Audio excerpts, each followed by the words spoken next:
excelentísimas e ilustrísimas autoridades, querido embajador, querido secretario de Estado, señoras y señores, como presidente de Nueva Economía Forum, tengo el placer de darles de nuevo la bienvenida al Foro España Internacional de Comercio, Inversión y Diplomacia que organizamos con la colaboración del Grupo Abertis y de Siemens. Hoy tenemos el honor de recibir dentro del ciclo que estamos organizando al señor Reinhard Silberberg, embajador de la República Federal de Alemania en España, al que va a presentar otro clásico de nuestro foro, el secretario de Estado de Asuntos Europeos del Gobierno del Reino de España, don Íñigo Méndez de Vigo. La tribuna es suya.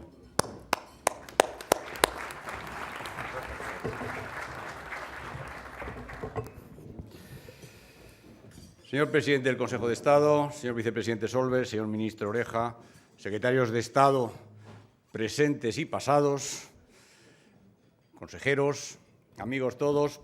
Esto de llamarme clásico en las presentaciones, querido José Luis, es algo que no me ha llamado nunca, pero es cierto y lo hago con mucho gusto. Hace unas semanas tuve el honor de presentar al embajador de Francia, mi buen amigo Jérôme Bonfons, que está por aquí. Hoy a Reinhard Silberberg. Vean ustedes que aquellos que dicen que el Gobierno de España no está en el corazón de Europa con el eje franco-alemán no dicen la verdad. Bien, yo creo que Alemania y España tienen desde hace tiempo una relación enormemente estrecha. Yo no sé si debido a aquel Carlos de Gante, embajador de Holanda, también tiene algo que ver con él, que vino a España y se convirtió en Carlos I y luego se convirtió en Carlos V de Alemania. No tiene algo que ver eso. Pero lo cierto es que las relaciones siempre han sido unas relaciones afectivas y de admiración mutua. Yo recuerdo cómo a principios de los 90 Eurostat hizo un sondeo en un momento clave de la historia alemana. Preguntó en distintos países lo que pensaban los ciudadanos de esos países sobre la reunificación alemana. Y de todos, los más favorables eran los españoles. Yo creo que esa simpatía mutua, una simpatía que también se enmarca en la visión que tenemos. Yo creo que los españoles no vemos a los alemanes tanto como Tista und Denker, como poetas y pensadores, que es como se ven ellos, sino los vemos como un pueblo sacrificado, capaz de organizarse, quizá un poquito rígidos, también embajador Silberberg, y los alemanes nos ven a nosotros como un pueblo alegre, desenfadado. No era Goethe quien decía, das schöne Spanien, das Land der Weine, der Gesänge, la hermosa España, el país del vino y de las canciones. Bueno, todo eso es verdad y lo prueba además el grandísimo número de alemanes que viven en España y que pasan aquí sus vacaciones. Yo creo que además de este afecto, yo debo reconocer a ustedes que tengo un motivo especial por estar aquí.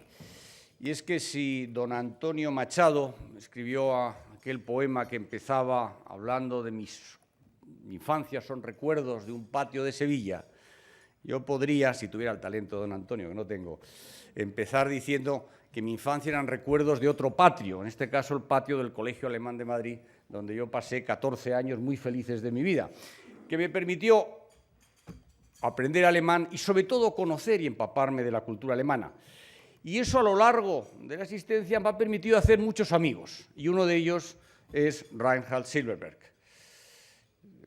especialista en ciencias sociales que entró en la carrera diplomática en 1980, que ha ocupado distintos puestos siempre muy orientados hacia la política europea y que en un momento particularmente difícil para Alemania, un momento en que se hablaba de Alemania como el enfermo de Europa, Reinhard Silberberg asumió un puesto importantísimo como secretario de Estado de Asuntos Europeos, precisamente con Steinmeier, que es hoy en día también ministro de Asuntos Exteriores.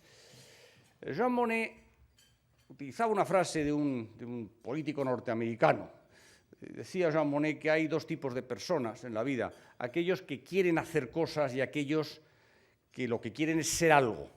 Bueno, pues Silberberg pertenece a los primeros, a los que quieren hacer cosas, y yo recuerdo perfectamente cómo durante esa época difícil de Alemania él fue el gran hacedor de la política europea y contribuyó decisivamente a que Alemania pasara de ser el enfermo de Europa a ser la locomotora europea gracias a las reformas de la Agenda 2010. Pues bien, este invitado que tenemos hoy, embajador de la República Federal de Alemania desde noviembre del 2009, es un gran conocedor de España, porque se la ha pateado, porque no en balde, para cortejar a María José, con la que se casó, pues tuvo que ir a hacer este recorrido, casi el camino de Santiago hasta Galicia, y por tanto ha podido comprobar cómo ha cambiado España en todos estos años. Recientemente este gran conocedor de España decía que le recordaban las reformas emprendidas en España, le recordaba mucho a las que había emprendido Alemania en los años 2004 y siguientes.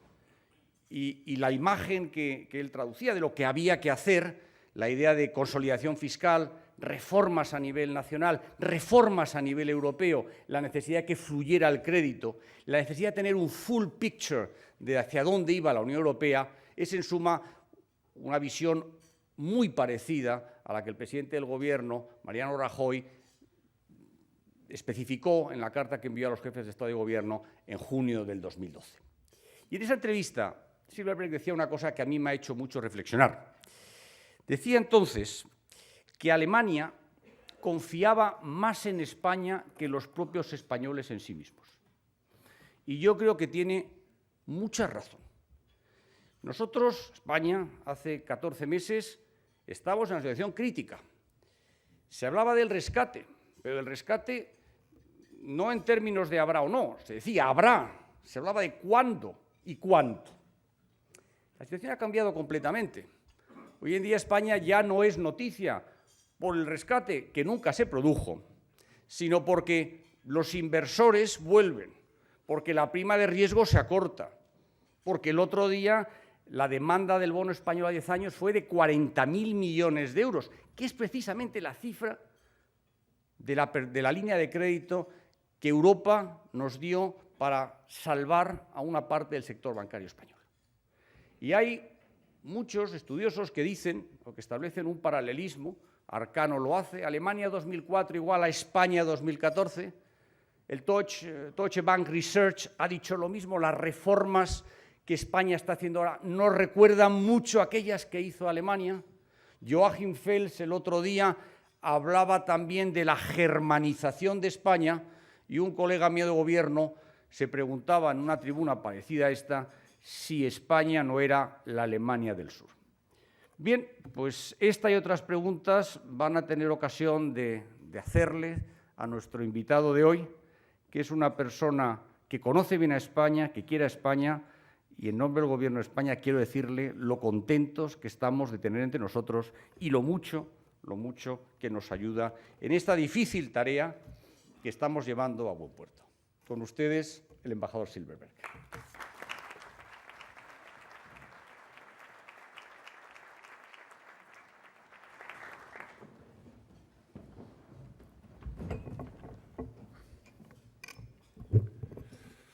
Señor Presidente del Consejo de Estado, señor Secretario de Estado, señor Presidente del Nueva Economía Forum, señores diputados del Congreso, estimados colegas, autoridades, señoras y señores, buenos días a todos.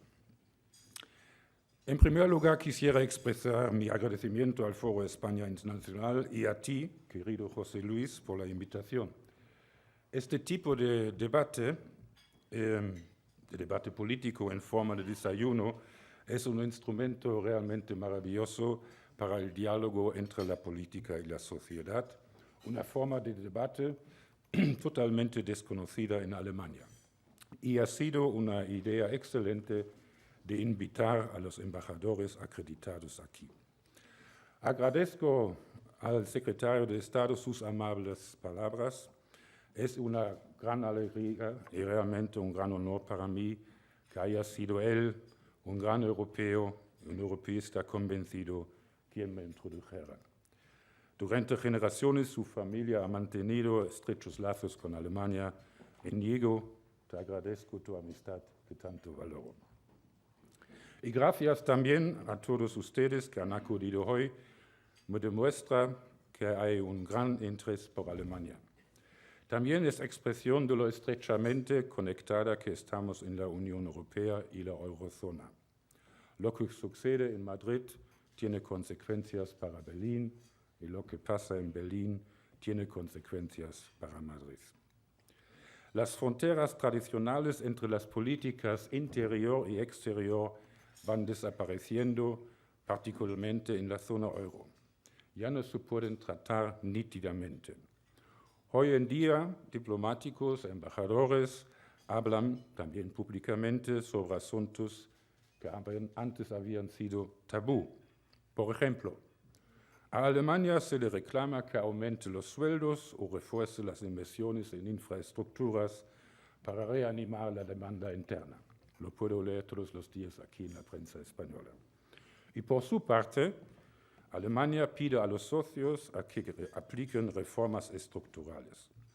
Entonces, si en mi calidad de embajador hablo sobre cuestiones relativas a la economía o la política social españolas, no se trata de una injerencia en los asuntos internos, sino de la manifestación de las nuevas realidades que nos hemos creado con la Unión Europea y la moneda común. Señoras y señores, hoy quiero hablarles de dos temas acerca de los que se me pregunta con frecuencia. ¿Cuál es la imagen de España en Alemania y qué es lo que esperamos de España? El segundo tema es el fenómeno de la gran coalición. ¿Qué cabe esperar de ella? ¿Cómo será la política europea de Alemania en los próximos 4 años? ¿Y qué agenda nacional tenemos? Para entender mejor lo que piensan mis compatriotas de España, les quiero invitar a un viaje a Alemania, pero a la Alemania de los años 2003 al 2005. ¿Qué es lo que vemos? Vemos un país con un déficit presupuestario excesivo en todos los niveles. Quiere decir municipios, regiones y Estado central. Vemos un país con un sistema sanitario demasiado caro y en parte ineficiente. Vemos un país con toda una serie de prestaciones sociales de utilidad dudosa y un sistema de pensiones de financiación poco sólida y carente de un factor de sostenibilidad. Aún no he terminado. Vemos un país con una burocracia sobredimensionada, con duplicaciones de competencias, en particular entre el Estado central y las regiones. Vemos un país que tiene un sistema educativo con carencias, puesto de manifiesto por los estudios PISA. Tenemos un país cuya economía perdió de competitividad y eso tuvo su origen en un fuerte incremento de los costes laborales unitarios.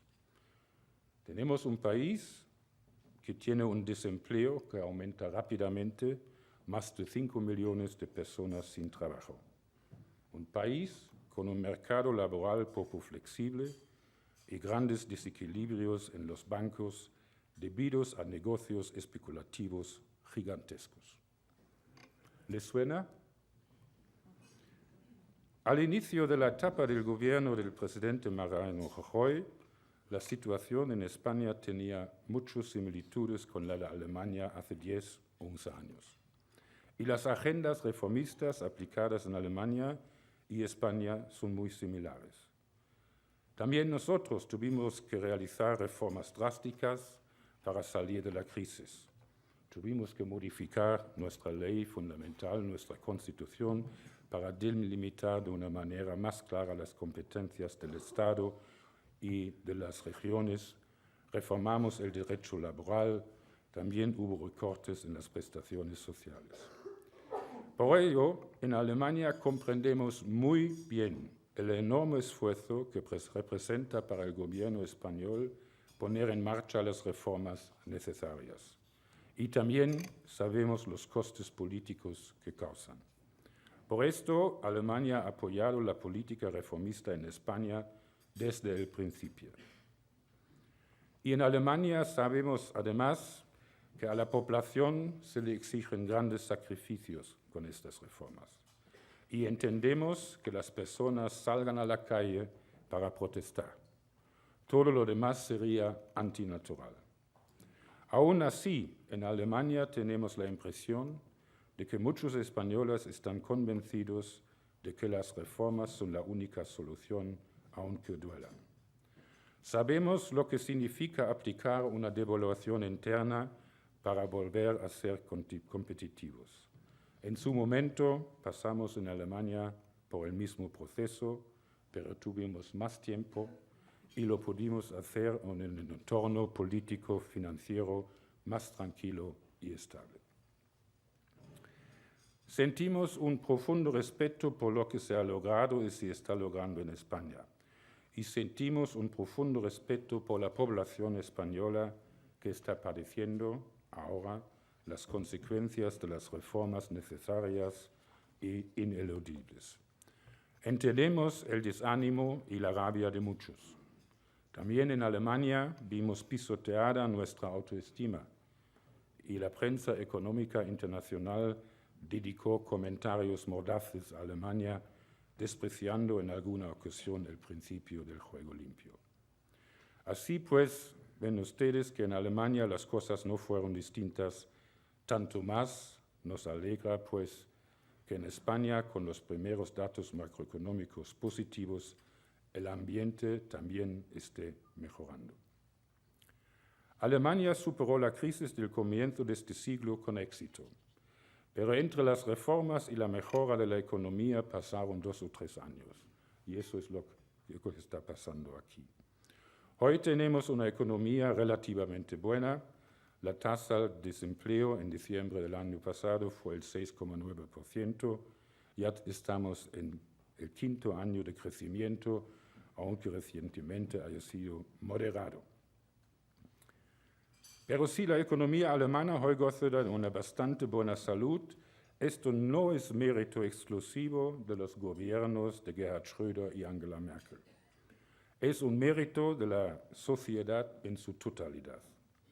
Tenemos asociaciones empresariales y sindicatos fuertes, un factor importante para el emplazamiento de nuestra empresa, en particular de nuestra industria. Precisamente los sindicatos han mostrado en Alemania un gran sentido de responsabilidad. Durante años han practicado la moderación salarial, ayudando así a que las empresas alemanas volvieran a ser competitivas. Quiero recordar que también aquí en España los sindicatos y los empresarios firmaron un acuerdo de moderación salarial en enero del año 2012. Esta aportación fue muy importante, también para la imagen de España en el exterior. Y yo tengo la impresión de que en España este gesto de los sindicatos no siempre recibe el reconocimiento que merece. En Alemania tenemos una imagen positiva de España, no solamente por los 10 millones de turistas que buscan aquí el clásico sol y playa. Tenemos una imagen positiva porque España ha hecho los esfuerzos necesarios para volver a ser un socio interesante. Hace año y medio todos hablaban de un rescate. Hoy la prima de riesgo es notablemente inferior a la de entonces, alrededor de unos 200 puntos.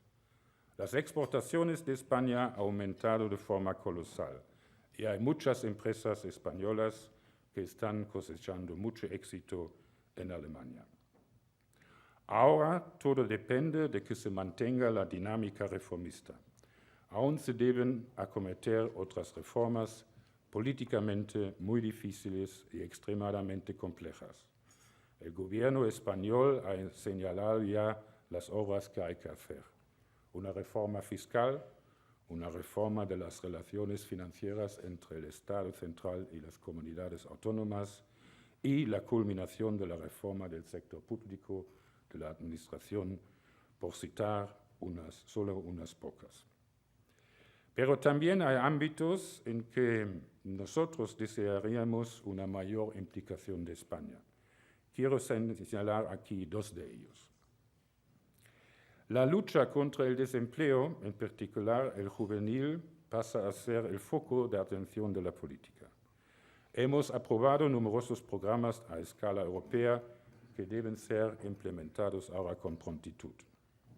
En Alemania ha sido buena la experiencia con la formación profesional dual. Este sistema ha contribuido decisivamente a reducir el paro hasta llegar al 5,3%. Estoy hablando del paro juvenil. Proporcionar una buena formación profesional a los jóvenes también forma parte de la responsabilidad social de los empresarios. Para ello, así lo veo, se requiere aquí un cambio de mentalidad en gran parte del empresariado español. Desde más de 30 años se debate aquí sobre las ventajas de la formación profesional dual, pero se ha hecho poco. Últimamente estamos colaborando muy estrechamente, y de eso nos felicitamos, con la Comunidad de Madrid para fortalecer la formación profesional dual, y saludo a la consejera de Educación. También en el ámbito de investigación y desarrollo, España tiene mucho que recuperar. Es un desafío sobre todo para las empresas españolas.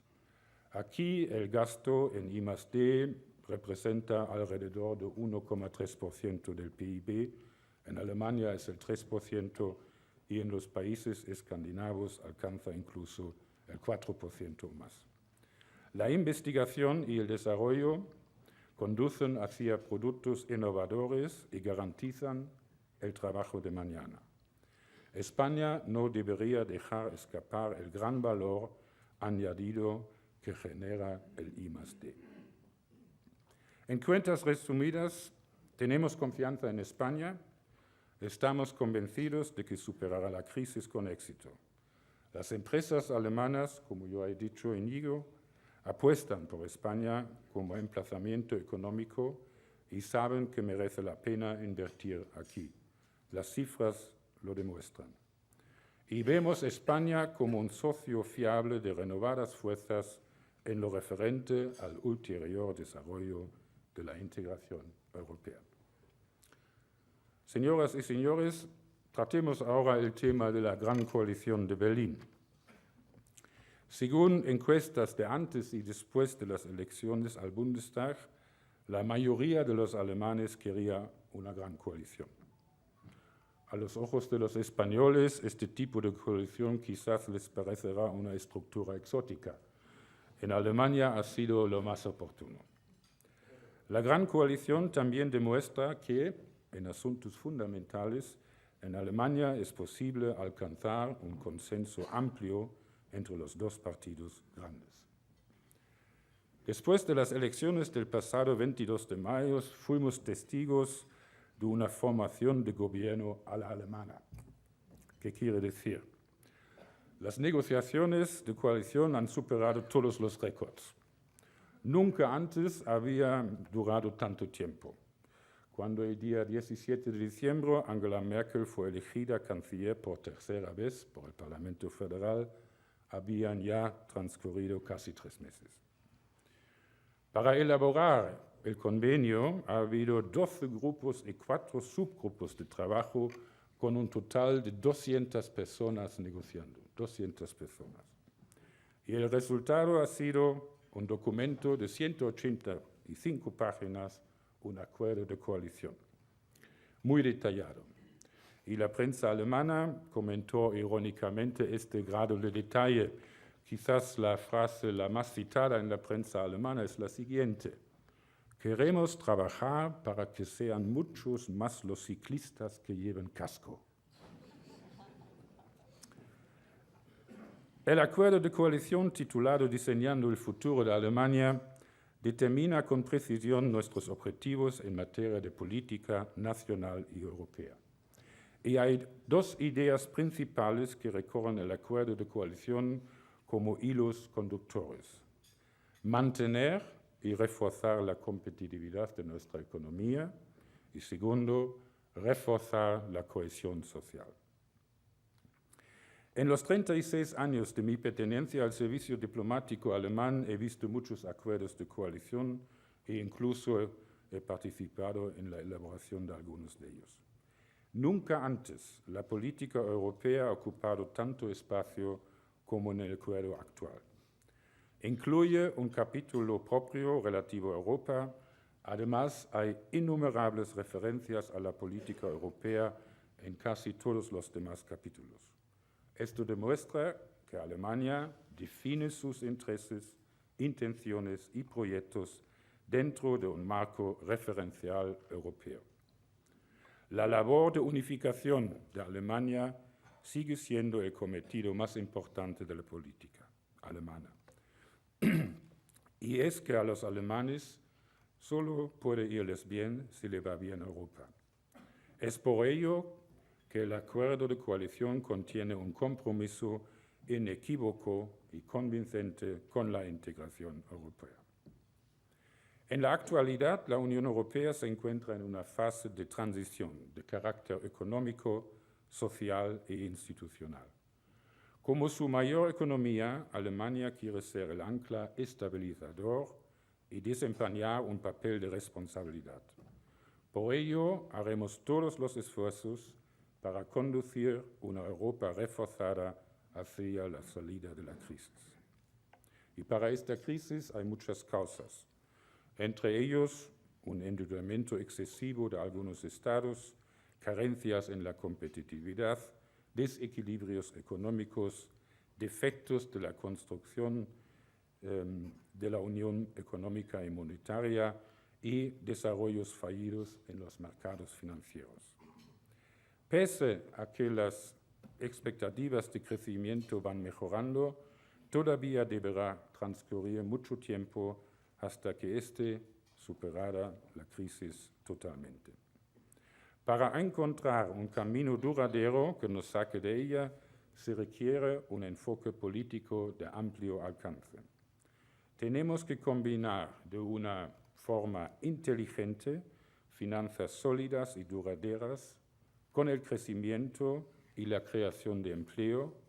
Tenemos que combinar la responsabilidad de cada Estado con la solidaridad europea y tenemos que fortalecer la democracia al nivel europeo. Como ya hiciéramos en el pasado, para ello buscaremos una coordinación estrecha con nuestro socio más importante y más estrecho, Francia. El eje franco-alemán funciona, y esto lo puedo comprobar y confirmar el embajador de Francia. Bienvenido, Jérôme. Además, queremos utilizar el triángulo de Weimar, formado por Alemania, Francia y Polonia, para impulsar la integración. Las prioridades de la política europea de la Gran Coalición se pueden agrupar bajo 4 títulos.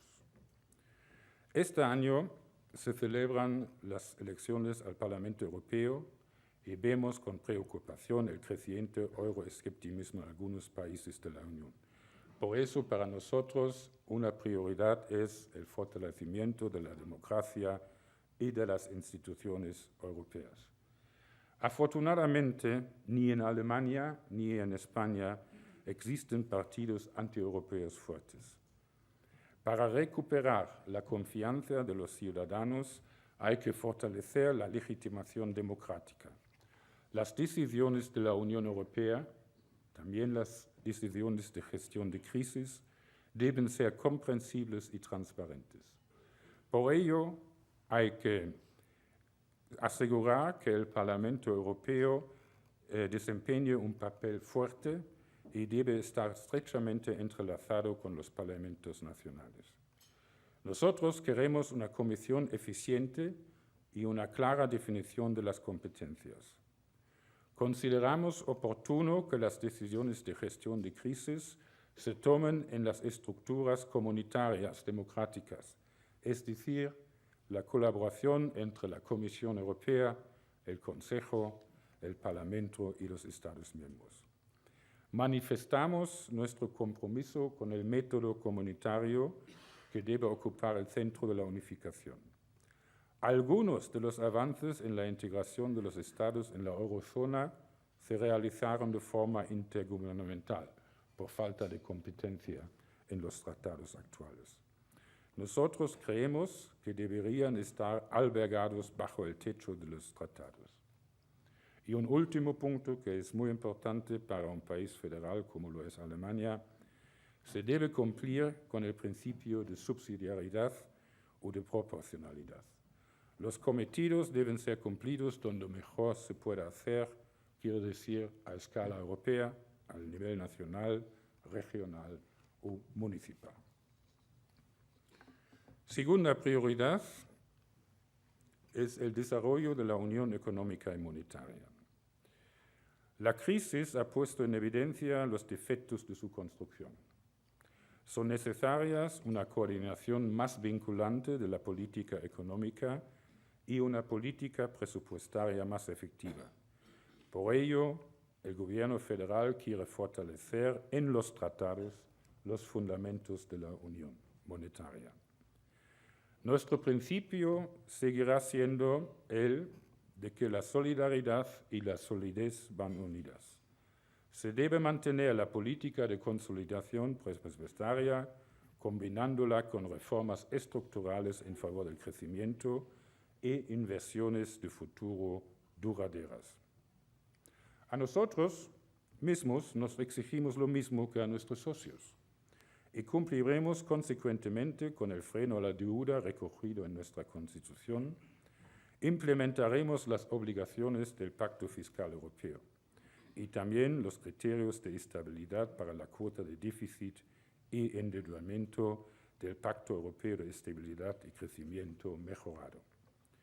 Es decir, rebajaremos la cuota de la deuda pública hasta que esté por debajo del 60% del PIB alemán en un plazo de 10 años. Hasta el final del año 2017, quiere decir hasta el final de esta gran coalición, está prevista una reducción hasta por debajo del 70%. Elaboraremos presupuestos de equilibrio duradero. A partir del año 2014 tendremos un presupuesto equilibrado estructuralmente y a partir del año 2015 un presupuesto sin endeudamiento nuevo. Pero el acuerdo de la coalición contiene también un claro rechazo de la mutualización de la deuda del Estado. La competencia presupuestaria nacional y la responsabilidad compartida de todos los socios son incompatibles. Los créditos de ayuda solo son la última instancia en caso de peligro para la eurozona en su totalidad. En primer lugar, cada Estado debe aportar su parte y debe emplear los fondos propios. Los créditos de ayuda solo se prestarán como contrapartida de condiciones estrictas, como son las reformas, las medidas de consolidación y un claro plan para garantizar la sostenibilidad de la deuda. Finalmente, Alemania aboga por que los estados del euro cierren con el nivel europeo acuerdos contractuales de forma vinculantes, aplicables y legitimados democráticamente, con el fin de alcanzar los objetivos en materia de competitividad, finanzas sólidas y sostenibles, crecimiento y empleo. La contrapartida europea podría ser un apoyo financiero adicional a estos países.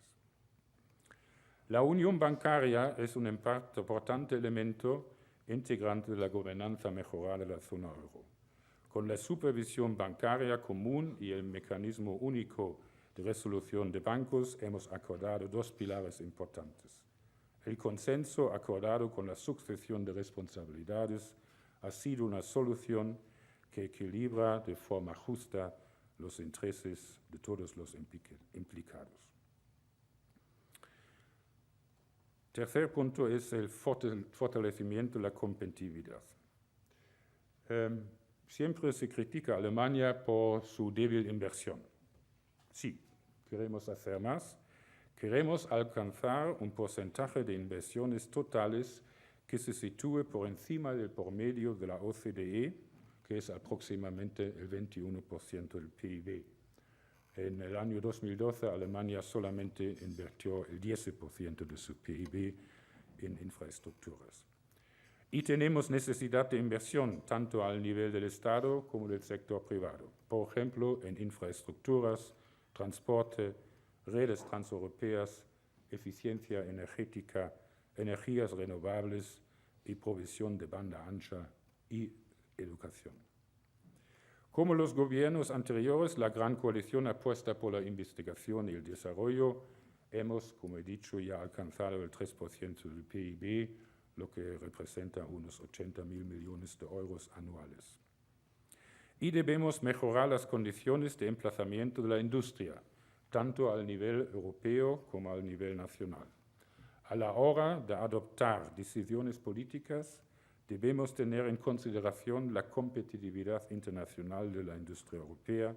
Necesitamos una política industrial orientada hacia el futuro. La Gran Coalición suscribe los objetivos en materia de política climática de la Unión Europea y mantiene su transición energética y el abandono de la energía nuclear hasta el año 2022. Es decir, continúa consecuentemente por la senda hacia un suministro energético sin energía nuclear y con una creciente proporción de energías renovables. Hasta el año 2020, Alemania reducirá sus gases de efecto invernadero en no menos de un 40% con respecto a la situación en el año 1990 y a escala europea abogamos por una reducción de al menos 40% hasta el año 2030. Cuarto elemento es el fortalecimiento de la dimensión social y la lucha contra el desempleo juvenil. La superación del desempleo y la creación de puestos de trabajo cualificados y competitivos a largo plazo son de absoluta prioridad en Europa. Con un apoyo solidario, la estrategia europea flanquea la responsabilidad propia de cada Estado y la iniciativa privada. Ahora es urgente la implementación del Pacto por el Crecimiento y el Empleo, que tiene un volumen de 120.000 millones de euros. Tenemos que facilitar el acceso a fondos financieros y a pequeñas y medianas empresas, implicando al Banco Europeo de Inversiones y bancos de fomento nacionales. También en este ámbito estamos dispuestos a prestar apoyo bilateral. El KfW, un banco público de Alemania, ha apoyado un programa del ICO con un total de 1.000 millones de euros.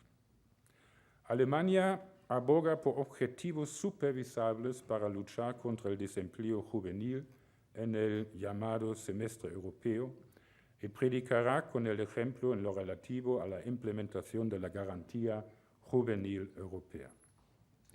Queremos un claro fortalecimiento de la movilidad y de la permeabilidad en un mercado común europeo de formación y trabajo. Y con el fin de fortalecer la dimensión social de la Unión Europea, deberíamos desarrollar criterios comunes para luchar contra el dumping salarial y social.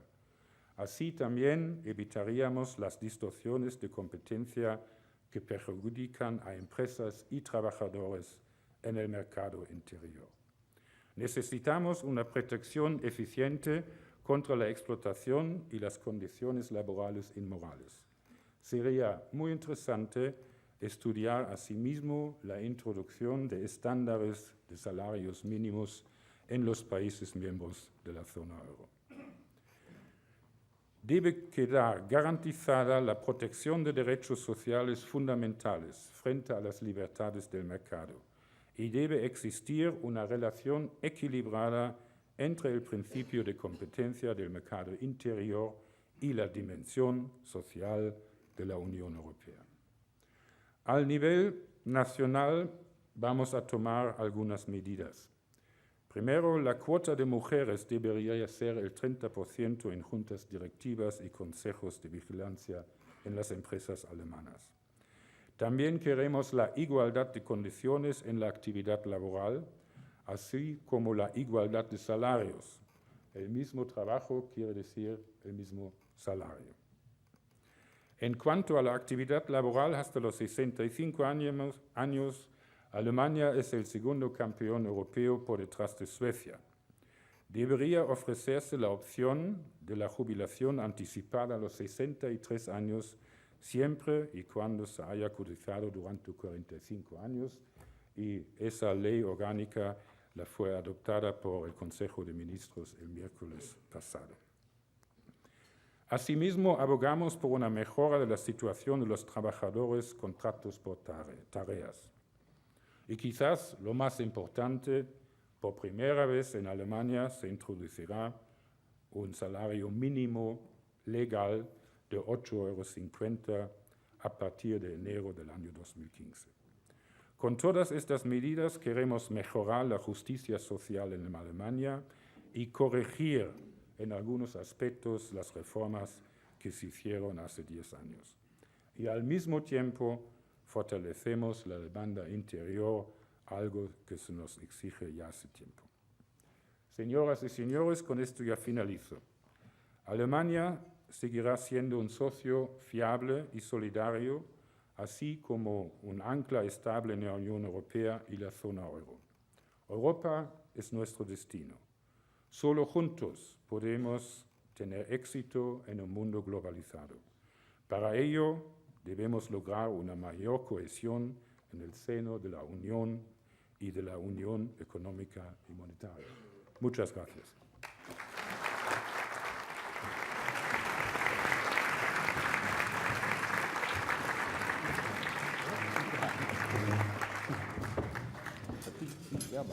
Muchas gracias, embajador. Muchas gracias, secretario de Estado. La primera pregunta la hace Santos Llamas y es referida a qué otros asuntos cabe esperar. ¿En qué otros asuntos cabe esperar una cierta suavización o reorientación de los criterios estrictos hasta ahora de la canciller? El acuerdo de coalición es un compromiso entre el Partido Demócrata Cristiano y el Partido Socialdemócrata. Y esto se nota en los dos principios que mencioné. Uno es mantener y fortalecer la competitividad de nuestra economía y también del país, del conjunto del país. Y la otra es desarrollar la dimensión social, fortalecer la cohesión social. Nosotros vamos a seguir con nuestra política de consolidación presupuestaria. No lo hacemos porque hay que hacerlo, lo hacemos porque estamos convencidos que las deudas que estamos haciendo hoy las pagarán las generaciones futuras. También es un tema de la justicia, de no endeudarse más, y acabo de mencionar cómo queremos reducir el endeudamiento de los gobiernos, del gobierno central y de las regiones poco a poco.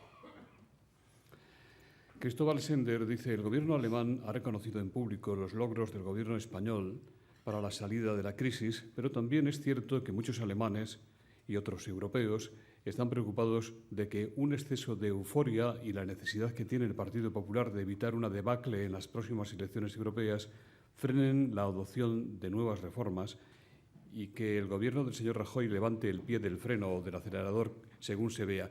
¿Cree usted que el gasto público sigue sin reducirse en España de una forma suficiente? ¿El esquema autonómico español ha ido más lejos incluso que el modelo federal alemán? Bueno, empiezo con la segunda pregunta. En Alemania, todos los Bundesländer tienen las mismas competencias. Y esto es lo que es el sistema federal. Se sabe que cada tarea tiene su nivel donde hacerlo. Aquí en España la situación es distinta. No es un sistema federal como el sistema alemán o austríaco. Yo no voy a hacer recomendaciones en este debate. Es un debate doméstico español y no le corresponde a un embajador de discutir este tema en público. Ahora me he olvidado la primera pregunta. Si cree usted que el gasto público sigue sin reducirse en España de una forma suficiente. Bueno, con la Comisión, España negoció con la Comisión y tenemos el ritmo de reducir el déficit.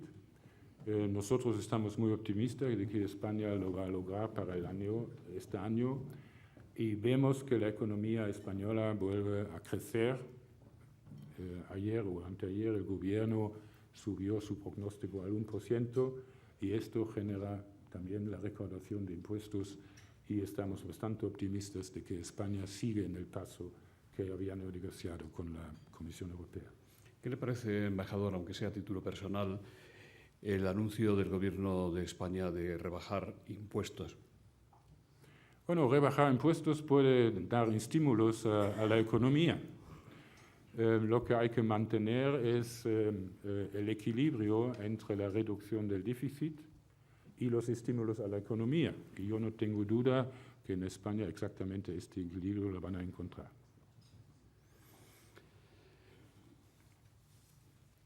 Más preguntas.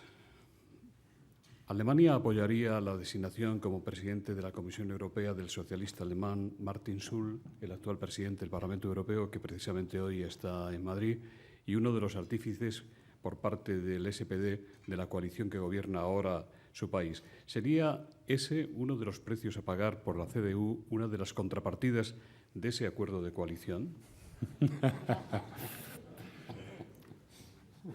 Bueno, ahora entramos en una campaña electoral para el Parlamento Europeo. Y en Alemania hay dos partidos que están luchando para obtener el número de escaños más grande posible. Un grupo de partidos decidió de presentar a Martin Schulz, que conocemos todos muy bien, como candidato. Sin duda, el PPE europeo también tendrá su candidato, y puedo asegurarles que no habrá un acuerdo de apoyar este candidato o el otro entre los dos partidos grandes. Cada uno de los partidos va a apoyar al candidato de su política, de su familia política, sin duda. Más sobre las elecciones europeas. Cristina Ayuso dice, ante las elecciones europeas, ¿existe preocupación en Alemania sobre el riesgo de que se desplomen los grandes partidos, se dispare la abstención, se disperse el voto y emerjan o crezcan formaciones incluso antieuropeístas que obliguen a un cambio de orientación del Parlamento Europeo y a distorsiones en el proceso de construcción de la Unión? En Alemania, como en muchos otros países de la Unión, ha decrecido la participación en las elecciones. Y esto nos preocupa. Tenemos que explicar mejor el papel importante del Parlamento Europeo a nuestros ciudadanos. En Alemania no habrá un voto disperso. Seguramente que 3 o 4 partidos van a entrar en el Parlamento Europeo. Hay un partido nuevo que es bastante crítico con el euro y no sabemos todavía si entrará en el Parlamento Europeo. Pero la gran mayoría de los alemanes está en favor de la Unión, y estos partidos que apoyan la integración europea van a coger el gordo de los votos. Íñigo Coello, de Portugal, dice, ¿cuáles son los riesgos de que el Tribunal Constitucional alemán pueda en el futuro señalar una nueva orientación para las relaciones de Alemania con el euro? Bueno, está pendiente un proceso delante de nuestra Corte Constitucional. Si uno analiza los dictámenes, las sentencias de la Corte en los últimos 20 años desde el Tratado de Maastricht, la filosofía es siempre la misma. Sí, pero. La Corte Constitucional en Karlsruhe aprobó todos los tratados que hemos negociado, el de Maastricht, el de Niza, el de Ámsterdam y últimamente el Tratado de Lisboa, pero ha marcado ciertos límites. Ahora con el último procedimiento delante de la Corte no tenemos fecha todavía. Estábamos esperando la sentencia para el mes de febrero, ahora parece que la Corte necesita algún tiempo más. Y yo no voy a especular qué van a decir los jueces. Eso no corresponde a un funcionario del servicio público.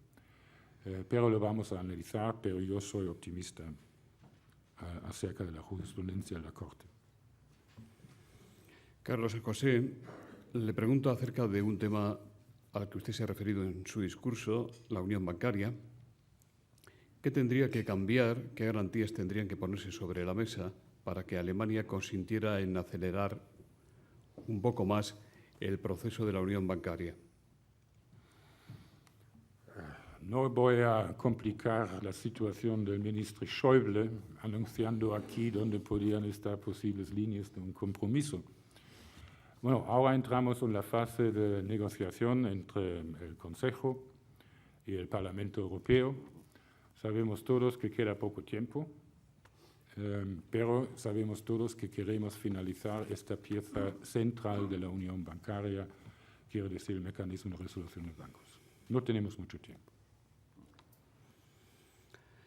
Constantino Rojas le pregunta qué puede decirnos de la limitación de las prestaciones de la Seguridad Social a los jóvenes que viajan a Alemania en busca de trabajo.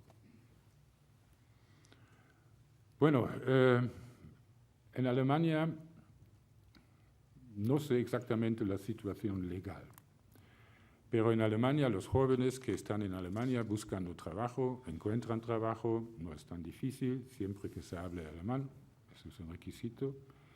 Después, si entran en el paro, reciben las prestaciones como todos los demás ciudadanos alemanes o de cualquier nacionalidad.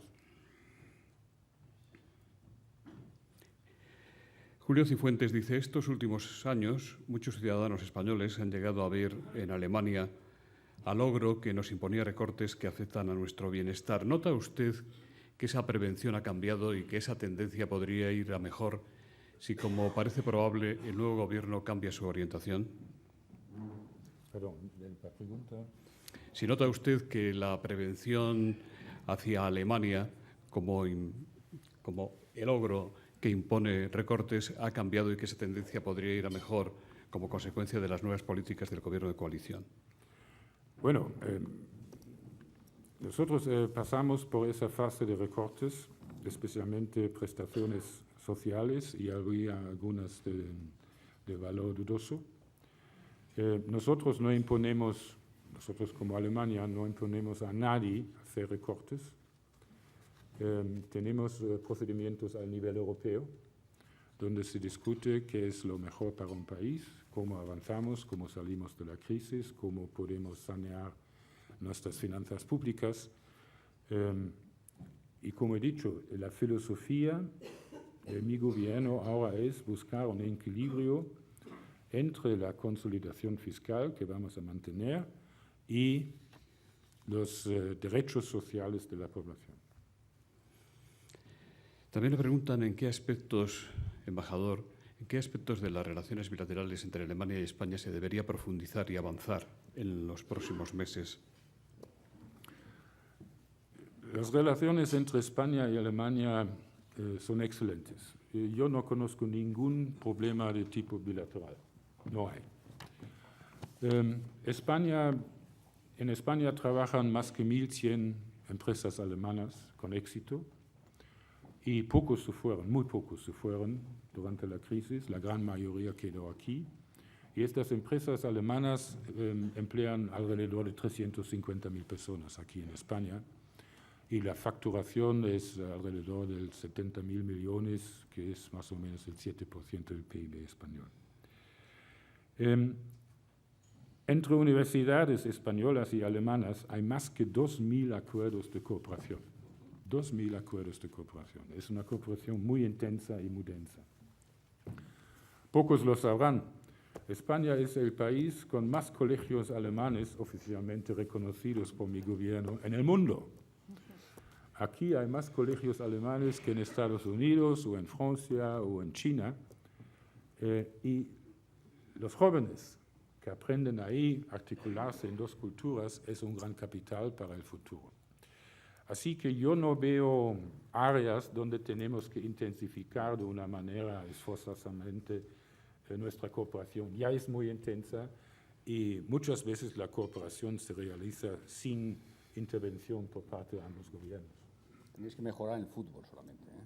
La selección nacional ahí tenés Vamos un a ver, problema. vamos a ver.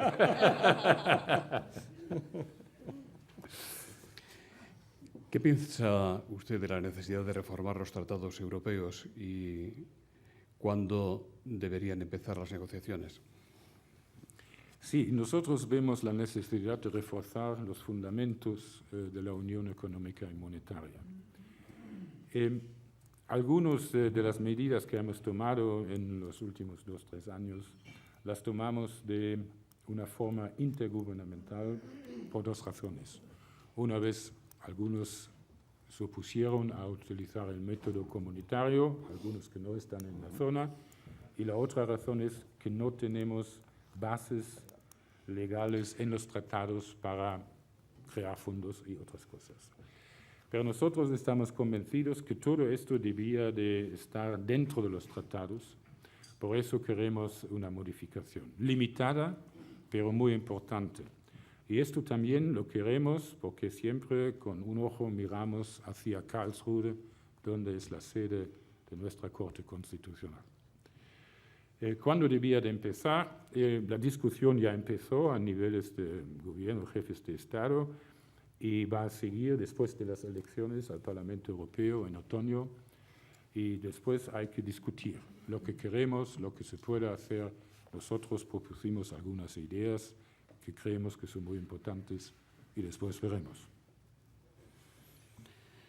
Le leo preguntas de Concha Cuetos.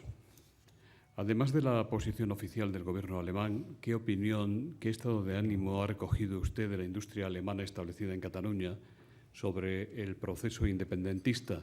¿Puede imaginarse los efectos que incluso sobre la unidad alemana podría tener un precedente, ya no solo de la convocatoria de un referéndum de autodeterminación, sino de la eventual declaración de independencia por parte de la Generalitat, de la actual o de la que saliera de un eventual adelanto electoral? ¿Teme usted que esto desencadenase un efecto dominó en otros Estados miembros? ¿Le parecen suficientemente claros y contundentes los pronunciamientos de la Unión respecto a los efectos que tendría para Cataluña una eventual segregación de España? ¿No cree que debería haber una posición común ad hoc, no generalidades u obviedades como hasta ahora? En mi discurso dije que diplomáticos hoy en día hablan de temas que antes eran tabú, como costes laborales unitarios o prima de riesgo, pero eso no quiere decir que no existen tabús.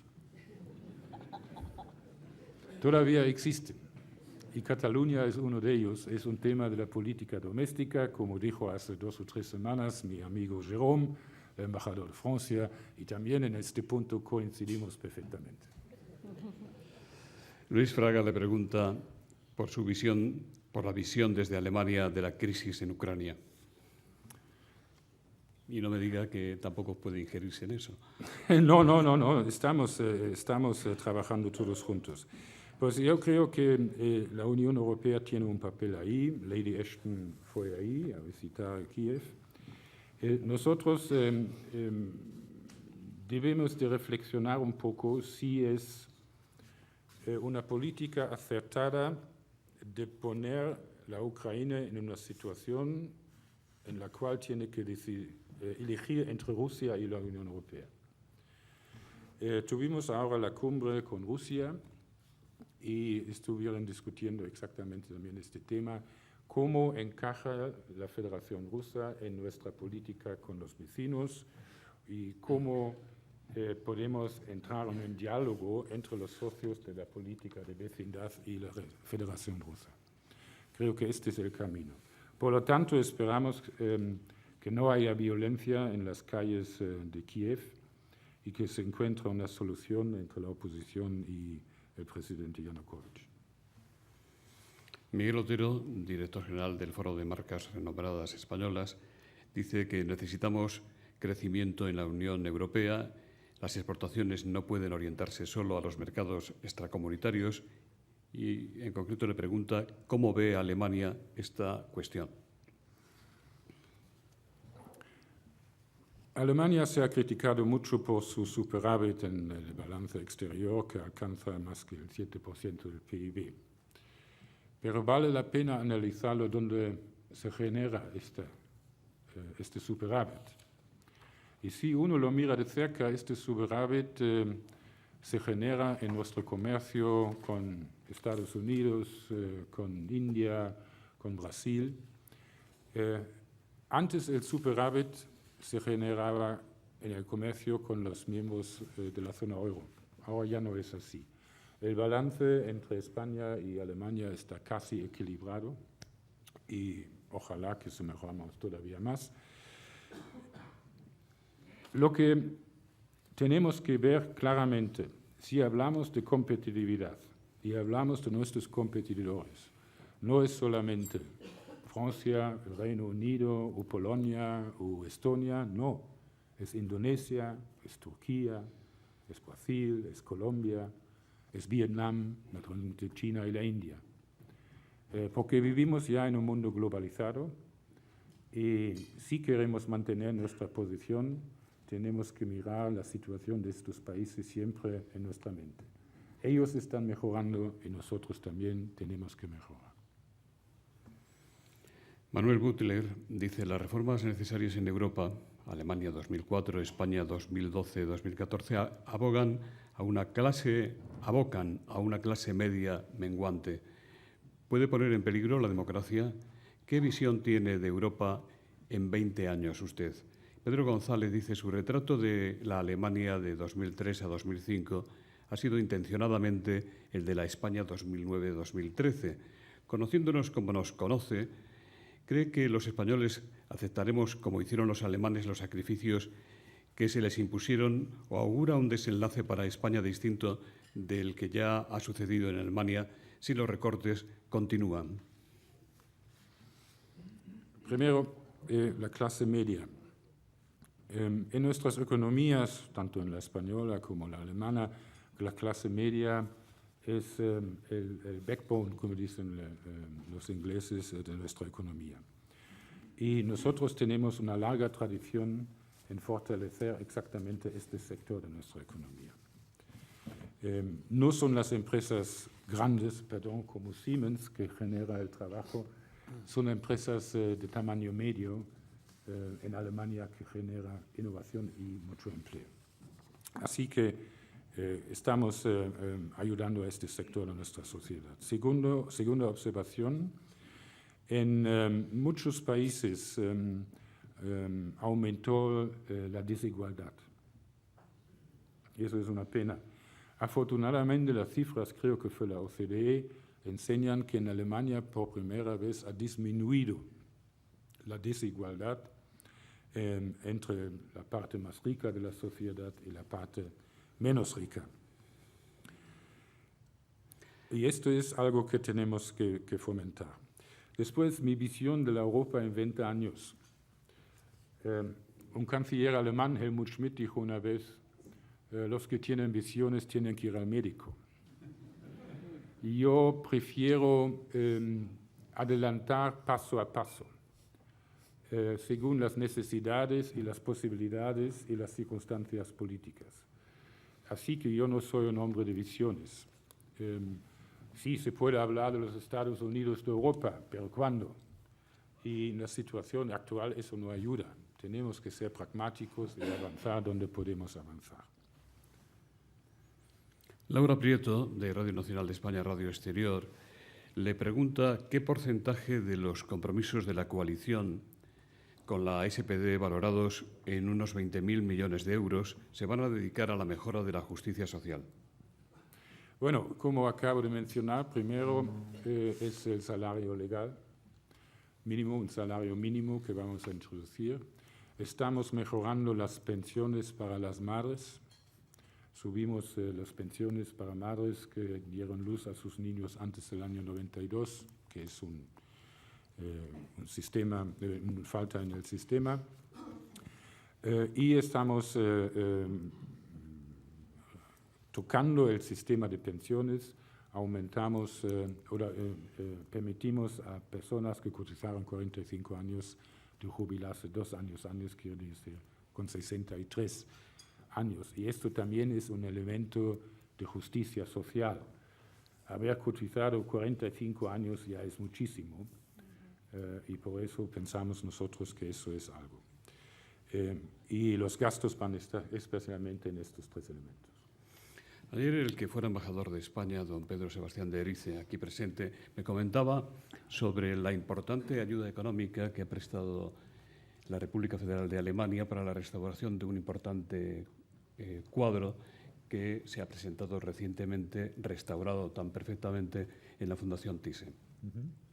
Bueno, sí, fue para nosotros un gran honor y un gran placer de poder colaborar con este famoso museo. En mi ministerio tenemos un fondo para mantener patrimonio cultural de origen alemán que se encuentra extranjero. Y esto fue un cuadro de Hans Cranach, sin duda un pintor alemán. Y cuando hablamos con el museo, ellos nos dijeron, sí, queremos hacerlo, y nosotros nos sentimos muy felices de poder ayudar en este proyecto. Yo he visto el cuadro antes y después y vale la pena visitarlo. Es una maravilla, realmente una joya del museo. ¿Cómo va la matrícula en los centros oficiales y privados que enseñan alemán en España? ¿Está aumentando de una manera sensible la demanda de cursos? Sí. Para darles un ejemplo, tradicionalmente la sección del idioma alemán de los Goethe-Institut que tenemos en todo el mundo, la sección del idioma más grande fue en Moscú, pero en los últimos años es Madrid. Madrid es el instituto donde más personas aprenden el alemán en todo el mundo. Y también en Barcelona y en otros centros, San Sebastián, Granada, tenemos un número de estudiantes muy elevados. Sabemos que muchos padres quieren inscribir sus niños en los colegios alemanes y también la enseñanza privada bate récord. La última pregunta. Usted está felizmente casado con una gallega, como ha dicho en su presentación don Íñigo, y se dice que cuando sus obligaciones se lo permiten, se da una escapada a Pontevedra. Camino Lemos le pregunta, ¿contemplan ustedes la posibilidad de fijar su residencia en nuestro país cuando finalice su misión? Y otra pregunta que le hace Camino. ¿Le gusta más el albariño gallego o el Riesling alemán? Tabú, esto es tabú. Esto no me diga que es tabú. Bueno, primero quisiera corregir la primera pregunta. Yo no voy a Pontevedra. Yo voy a Vigo, que hace una gran diferencia. No, nos sentimos muy a gusto en Galicia, es una región maravillosa. El paisaje, la gente, la comida, y cuando podemos sí salimos de Madrid para pasar allá unos días. Y lo del Riesling, el albariño, bueno, la respuesta es muy fácil. La gente ahí en las Rías Baixas dicen que fueron frailes alemanes que trajeron la uva desde Alemania. Entonces el albariño es un descendiente del Riesling.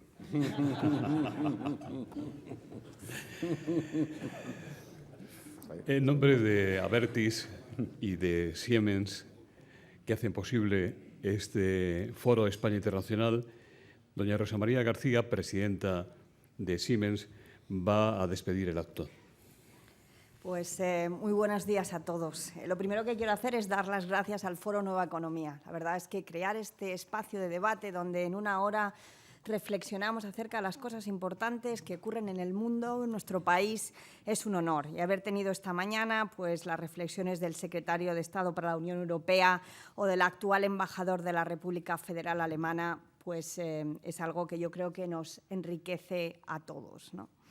Como representante de una empresa alemana que lleva pues, más de 170 años y 120 en España, nos sentimos particularmente bien representados por un embajador que siempre ha manifestado, como también la propia Siemens, esa amistad con el pueblo español, ¿no? Y hoy me gustaría resaltar de él dos áreas, ¿no? La primera es esa reflexión que ha hecho acerca del pasado de Alemania y la comparación con el presente español, ¿no? Porque en el fondo, ¿no?, creo que como españoles tenemos que empezar a confiar cada vez más en nosotros mismos, lo mismo que, como bien nos decía el embajador, Alemania confía en España, ¿no? Y por último, una de sus últimas palabras. Creo que para que España sea capaz de salir de esta crisis y de volver nuevamente a la senda del crecimiento y de la contratación, tenemos que confiar mucho más en Europa. Solo podremos tener una mejor España si tenemos una Europa más integrada y solo juntos podemos tener y continuar con éxito. Muchísimas gracias y hasta pronto. Muchas gracias.